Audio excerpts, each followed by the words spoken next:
తెలంగాణ ఆర్థిక ప్రగతి దేశానికే ఆదర్శంగా నిలుస్తుందని మాజీ ప్రధాన కార్యదర్శి కె రామకృష్ణారావు అన్నారు. రాష్ట్ర ఏర్పాటు తర్వాత బడ్జెట్, జీఎస్డీపీ, తలసరి ఆదాయం వంటి కీలక సూచీల్లో గణనీయమైన పురోగతి సాధించిందని పేర్కొన్నారు. పరిశ్రమలు, పెట్టుబడులు, నైపుణ్యాభివృద్ధికి బీఆర్ఎస్ ప్రభుత్వం ఇచ్చిన ప్రాధాన్యమే ఈ విజయానికి కారణమని వివరించారు.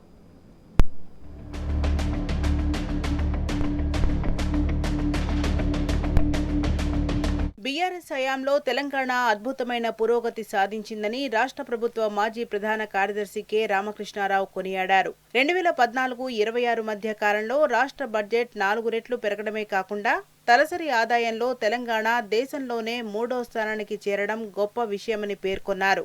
నాడు సీఎం కేసీఆర్ స్వల్పకాల వ్యవధిలోనే తెలంగాణను దేశానికే ఆదర్శంగా తీర్చిదిద్దారని శ్లాఘించారు. బీఆర్ఎస్ ప్రభుత్వ పాలనపై ప్రస్తుత ముఖ్యమంత్రి రేవంత్ రెడ్డి తీవ్ర విమర్శలు గుప్పిస్తున్న తరుణంలో ఆయన వ్యాఖ్యలు ప్రాధాన్యం సంతరించుకున్నాయి. హైదరాబాద్లో confederation of Indian industry (CII) నిర్వహించిన తెలంగాణ చీఫ్ ఫైనాన్షియల్ ఆఫీసర్ల (CFO) సదస్సులో తెలంగాణ ఆర్థిక వృద్ధిని గణాంకాలతో సహా వివరించారు. స్వరాష్ట్రంగా ఏర్పడ్డాక 2014లో దాదాపు 1,00,000 కోట్ల రూపాయలుగా ఉన్న తెలంగాణ తొలి బడ్జెట్ ఈ ఏడాది 3.24 లక్షల కోట్ల రూపాయలకు చేరిందని, నాడు దాదాపు 60,000 కోట్ల రూపాయలుగా ఉన్న వాస్తవ వ్యయం నిరుడు ఏకంగా 2.4 లక్షల కోట్ల రూపాయలుగా పెరిగిందని పేర్కొన్నారు. ఇదే సమయంలో తెలంగాణ జీడీపీ 3.5 రెట్లు వృద్ధి చెంది 5 లక్షల కోట్ల రూపాయల నుంచి 18 లక్షల కోట్ల రూపాయలకు చేరుకున్నదని తెలిపారు.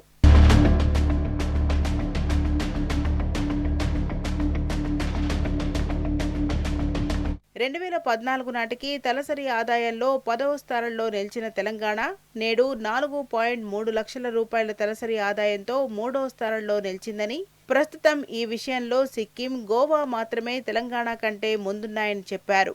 ఆర్థిక వ్యవస్థలో ముందస్తు వ్యూహాలు చాలా కీలకమని, మారుతున్న సాంకేతికత, ఆర్టిఫిషియల్ ఇంటెలిజెన్స్ AI, భౌగోళిక, రాజకీయ అనిశ్చిత పరిస్థితులకు అనుగుణంగా CFOలు ముందే సిద్ధపడాలని స్పష్టం చేశారు. హైదరాబాద్కు పరిశ్రమలు, పెట్టుబడులు వచ్చేలా CFOలు ప్రణాళికలు రూపొందించాలని సూచించారు.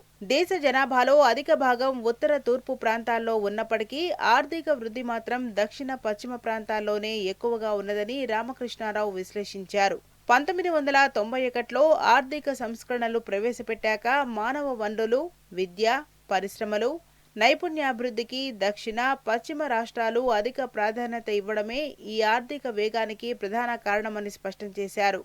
తెలంగాణ ఆర్థికాభివృద్ధిపై మాజీ CS కె రామకృష్ణారావు చేసిన వ్యాఖ్యలు రాష్ట్రాభివృద్ధి ప్రస్థానాన్ని మరోసారి చర్చలోకి తెచ్చాయి. CII సదస్సు వేదికగా వినిపించిన ఈ విశ్లేషణ తెలంగాణ అభివృద్ధి ప్రయాణంపై మరోసారి దృష్టిని ఆకర్షిస్తోంది.